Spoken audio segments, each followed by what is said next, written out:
હવે કૌશિકભાઈએ કીધું કે આપણે આદિવાસી છે, પણ આજે એવું છે કે બોલવામાં ને લખવામાં જ આદિવાસી છે. ચોખ્ખી વાત કરીશ, વ્યવહારમાં આદિવાસી નથી. જેવી રીતે આપણા બાપ દાદા, આપણા પૂર્વજો જે પરંપરા, સંસ્કૃતિ, રૂઢિ પરંપરા છે, સંસ્કૃતિ છે, દેવોને પૂજવાનું છે, એ વારસાગત આપણે ભૂલતા ગયા છે. એટલે આજે બધા કીધું કે રાજકીય નેતા કે આદિવાસી આદિવાસી, પણ બોલવા પૂરતું અને લખવા પૂરતું, બાકી વ્યવહારમાં કોઈ આદિવાસી નથી. આપણે એવું કહેવાય છે કે આપણા પૂર્વજોમાં દેવી શક્તિ હતી. એમ પહેલા કહેતા વાઘ ખાઈ જાય તું, એટલે વાઘ જ ખાઈ જતો. તું હાપ ચાવે એમ કે હાપ જ ચાવે. સાચી વાત કે ખોટી વાત? એટલા સત્ય આપણા હતા આદિવાસી સમાજ. આજે નષ્ટ થઈ ગયું. કેમ? કારણ કે આજે આપણે આપણા દેવને નથી પૂજતા, આજે આપણે આપણા દેવને નથી માનતા, એટલે આપણાથી આપણા દેવ નારાજ થઈ ગયા છે. અહીંયા આ વડીલો બેઠા છે, એ લોકોના જમાનામાં એવું કહેવાય છે કે એ લોકોના બાપ દાદાના જમાનામાં નાગથી લાકડાનો ભારો બાંધી લાવતા. અમારી દાદીને વાત કરતા કે અમારી માને જંગલમાં જતી ને નાગને કહેતી ને દોડું નહીં તો નાગથી લાકડાનો ભારો બાંધી લાવતા. એ અમારી દાદી, એની દાદી એમને કહી ગયેલી, એ અમને કીધું છે. એટલે આવા આપણા આદિવાસી હતા. આજે તિલકામાજી કેટલો શક્તિશાળી હતો. સૌ પ્રથમ અંગ્રેજો, અગસ્ટ કરીને એક અંગ્રેજ અફસર હતો, તે આપણા સમાજને એટલું કર લગાવતો હતો, આપણી મા દીકરી ઉપર એટલી અત્યાચાર કરતો, ઊભો પાકો સળગાઈ મૂકતો.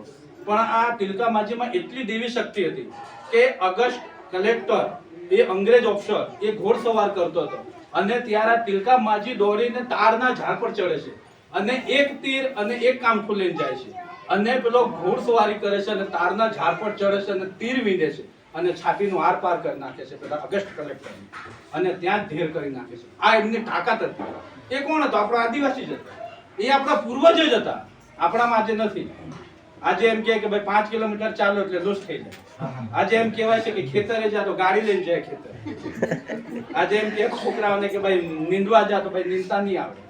આ છોકરીઓને કે ઘાસ કાપવા જાવ તો નહીં આવે. એટલે કહેવાય કે વ્યવહારમાં આપણે આદિવાસી નથી, બોલવામાં અને લખવામાં આદિવાસી છે.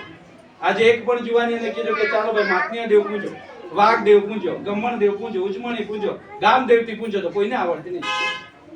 સાચું કેવું? આવડે કોઈ યુવાનોને કીધું હોય કે પૂંજો તો પૂંજે? કારણ કે એને ખબર જ નથી. આપણામાં કહેવત છે, કુવામાં આવે તો હવાડામાં આવે. તો એક બહુ મોટું ષડયંત્ર છે. આપણને સંવિધાનના આધારે નથી અનામત મળી, એટલું યાદ રાખજો. પણ આપણને અનામત આપણા બાપ દાદાના લીધે મળી છે. ને સંવિધાનની હતું તે પહેલા આપણા બાપ દાદા હતા, ને તે પહેલા આપણી સંસ્કૃતિ અને પરંપરા હતી.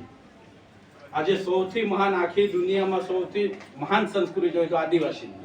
આજે એક નવી કોઈ ભાજી બી દેવ કર્યા વગર કે પાણી નાખ્યા વગર આપણે નથી ખાતા. એ સાચી વાત કે ખોટી વાત? આજે એ બધી નષ્ટ થઈ છે.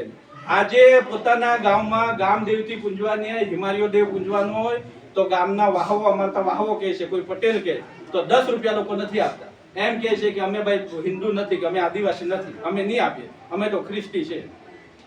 તો વર્ષો, એક પેઢી, 2 પેઢી, 3 પેઢી પછી આપણા આદિવાસી બધા સમાપ્ત થઈ જાય. કારણ કે પહેલા જ કીધું કે કુવામાં હશે તો હવાડામાં આવશે. મેં નહીં કરીશ તો મારા પોયરાને નહીં ખબર પડે, પછી એના પોયરાને તો બિલકુલ ખબર નહીં પડે. પછી આપણા સમાજના નામ પર મોટા મોટા ચોપડાઓ લખાય. જ્યારે આપણે હમણાં બધા મહાભારત, રામાયણના ચોપડાઓ વાંચીએ છીએ, વેદવ્યાસના ચોપડાઓ વાંચીએ, એવી રીતે ચોપડાઓ લખાશે ને આપણી આવનાર 4થી પેઢી એ વાંચશે અને વિચાર હે કે આવો આ સૃષ્ટિ પર એક આદિવાસી હતો કે? પણ એને નહીં ખબર હતી મારો જ પૂર્વજ હતો. એ મારા જ પૂર્વજો આવું બધું કરતા હતા, એને નહીં ખબર પડે. કારણ કે આજે બહુ મોટું ષડયંત્ર ચાલે છે. 7 સમુદ્ર પારથી, વિદેશથી આવેલા લોકો આપણી પરંપરા, સંસ્કૃતિ નષ્ટ કરવા માટે બહુ મોટું ષડયંત્ર કરે છે. આજે અમેરિકામાં બી આદિવાસી હતા, ઓસ્ટ્રેલિયામાં બી આદિવાસી હતા, સાઉથ આફ્રિકામાં બી આદિવાસી હતા, દરેક જગ્યાએ આદિવાસી હતા. આજે નષ્ટ થઈ ગયું છે. આજે વિશ્વ આદિવાસી કેમ ઉજવવામાં આવે એનું બી બહુ મોટું છે. કારણ કે અમેરિકામાં, ઓસ્ટ્રેલિયામાં બધા આદિવાસીને મારીને સમાપ્ત કરી નાખ્યા. આજે આપણે ગુજરાતમાં સિંહ જોવા નથી મળતા, તેવી રીતે તે આદિવાસી જોવા નથી મળતા. એવી હાલત ત્યાં કરી નાખી છે. એટલે એ લોકોનું સંરક્ષણ થાય, એ લોકોનો બચાવ થાય, એના માટે વિશ્વ આદિવાસી ઉજવવામાં આવે છે. કારણ કે એ લોકો પર આખા વિશ્વવાળા દબાણ કરતા હતા કે તમે આદિવાસીઓને આવી રીતે મારી નાખ્યા, ને હજારો, લાખોની સંખ્યામાં આદિવાસીને મારી નાખ્યા. એવી પરિસ્થિતિનું નિર્માણ એ લોકોએ કરેલું. એમના પર દબાણ હતું એટલે આજે વિશ્વ આદિવાસી દિવસ ઉજવવામાં આવે છે. અને આપણે બધા શું કરીએ? ડીજે પર નાચીએ, ડાન્સ કરીએ, દારૂ પી, બધું કરે, હર્ષોલ્લાસ કરે. કદાચ આપણે ઘરમાં કોઈને મૃત્યુ પામે તો આપણે એવું કરીએ? નથી કરતા આપણે ચિંતા કરીએ ને આપણે રડીએ ને આપણે દુઃખ વ્યક્ત થાય ને તો આપણામાં બધું વિદેશીઓ બધું નાખી રહ્યા છે કે આદિવાસી હિન્દુ નથી, આ આદિવાસી ના કોઈ મંદિરમાં નહીં જવાનું, અને બાજુમાં જ ચર્ચ હશે પણ એને કઈ વાંધો નથી, પણ શું કે છે કે મંદિરમાં નહીં જવાનું. આજે અમારે ત્યાં માંગરોળ તાલુકામાં અમારાથી 30 કિલોમીટર છે બરમા ડુંગર તોડી નાખ્યો. નાતાલમાં બરમા ડુંગર દેવ હતો, ઘોડાની મૂર્તિ હતી, તોડી નાખી. વિચાર કરો. હવે આપણા દેવસ્થાનો પર આક્રમણ કરવા લાગ્યા, કારણ કે દેવ આપણને આદિવાસીને શક્તિ આપે છે, ને જો આપણે દેવને ભૂલી ગયા તો આદિવાસી માટે આપણે નષ્ટ થઈ જવું. ને સંવિધાનમાં પણ લખેલું છે 342 કલમમાં કે તમે તમારી પરંપરા સંસ્કૃતિ નહીં નિભાવો તો તમે આદિવાસી માંથી આપોઆપ સમાપ્ત થઈ જાવ. પછી તમે દુનિયામાં જાઓ, કોઈને બી કહો કે અમે આદિવાસી છે, તમને ના ફાયદા નહીં મળે. તમે તમારા પૂર્વજોની સંસ્કૃતિ પરંપરા જાળવી રાખો તો તમને મળે. અને કૌશિકભાઈ કીધું કે મેં આ બધું છોડીને આ જ વિષયમાં પડવાનો છે. ભાઈ અમે આદિવાસી ખ્રિસ્તી નથી, મારી સંસ્કૃતિ મારી પરંપરા, જય આદિવાસી, રામ રામ, એ શબ્દ સાથે બધાને આપણે ગામે ગામ ગઈને જાગૃત કરવાના છે. તમે કોઈનું નહીં માનો. પોતાના બાપ દાદા કોને પૂજતા તો હિમાલય દેવને પૂજતો તો હિમાલય દેવ કેમ? એ જ હનુમાન દાદા. આપણે ખડી પૂંજીએ તો ખડીમાં પથ્થર મૂકીએ, એ પથ્થર કોણ? એ જ મહાદેવ. મહાદેવ કોણ છે? એક પથ્થર જ છે. ને આપણામાં કહેવાય કે માને તો દેવ, નહીં માને તો પથ્થર.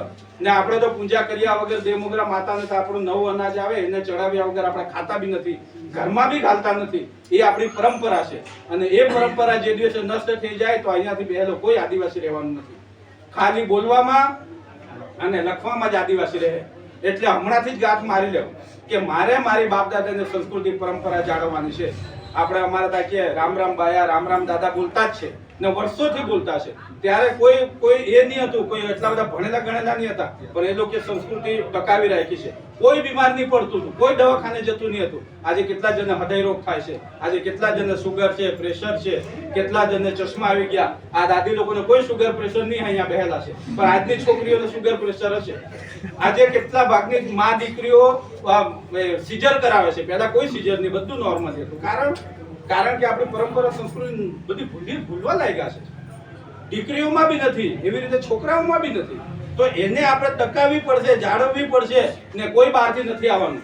બધાએ દેવ બિરસા બનવું જ પડશે, તિલકા માજી બનવું જ પડશે, ટાટિયા ભીલ બનવું જ પડશે. તો જ આપણી સંસ્કૃતિ આપણી પરંપરા જળવાશે. અને દેવ બિરસા મુંડાએ જે કરેલું છે, જેની સામે લડ્યા, આ જે અંગ્રેજો અને ઈસાઈ એક જ હતા, કોઈ અલગ નહીં હતા. એ બધું એ જ હતું. તમે 1600 વર્ષ પહેલા જોજો, એક પણ અંગ્રેજો કે ઈસાઈ નહીં હતા. આ 1600 સાલ પછી બધું આવ્યું. જે રીતે અંગ્રેજો આવ્યા એ રીતે ઈસાઈઓ આવ્યા, અને આપણા પર તો એટલા બધા અત્યાચારો કરેલા, પણ કોઈ બોલતું નથી. બસ એક જ વસ્તુ કરે છે કે આદિવાસી હિન્દુ નથી, પણ એમ નથી કહેતા કે આદિવાસી ખ્રિસ્તી નથી. અમારા બાપ દાદા હિન્દુ જ હતા, અમારા બાપ દાદા હિમાલય દેવ હનુમાન દાદાને પૂજતા જ હતા, અમારા બાપ દાદા મહાદેવ દેવને પૂજતા જ હતા. એ જ આપણે કરવાનું છે. આપણે દેવમોગરા માતા કુલ દેવી માં છે, તો એને જ આપણે પૂજવાનું છે, એને જ માનવાનું છે. એટલે બધા સંકલ્પ કરો, મારી સંસ્કૃતિ મારી પરંપરા, જય આદિવાસી, રામ રામ. અહીંયાથી જ બધું કહેવા, અને તમારા મોંમાં રામ રામ જ નીકળવું જોઈએ. આખો દિવસ કોઈને ફોન પર બી વાત કરતો રામ રામ. ભાઈ અમે રામ જ છે, અમારામાં રામ જ છે, ને અમારા કણ કણમાં રામ છે. એવા ભાવ સાથે આપણે સમાજમાં કામ કરવું પડે, તો આપણો સમાજ ટકશે. બાકી રામ રામ.